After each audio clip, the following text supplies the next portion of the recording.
Депонијата под Кале постојано се шири, а институциите наместо да почнат да го решаваат овој долгогодишен проблем, си ја префрлаат одговорноста едни на други. Палењето на дивите депонии ја загадува околината. Граѓаните на Скопје се трујат се повеќе, а надлежните креваат раменици. Расфрлана пластика, градежен шут, медицински отпад, санитарни делови е само мал дел од она што може да се најде на дивата депонија. Никаде во светските метрополи не можеме да пронајдеме дури ниту фрлен отпушок од цигара, освен кај нас во Скопје. Во поднебјето на Кале можеме да забележиме дека имаме дива депонија која што се простира по течението на реката Вардар.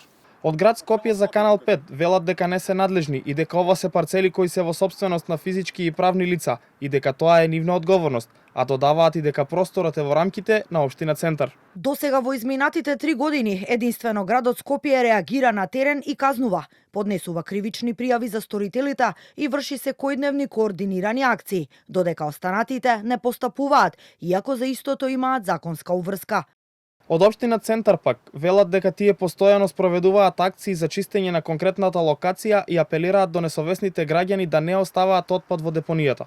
Додаваат и дека се отворени за соработка и дека во најскоро време ќе реализираат акции со МВР и со надлежните служби на град Скопје, а оние што ќе бидат затекнати на лице место ќе бидат санкционирани од страна на комуналната инспекција на општина Центар.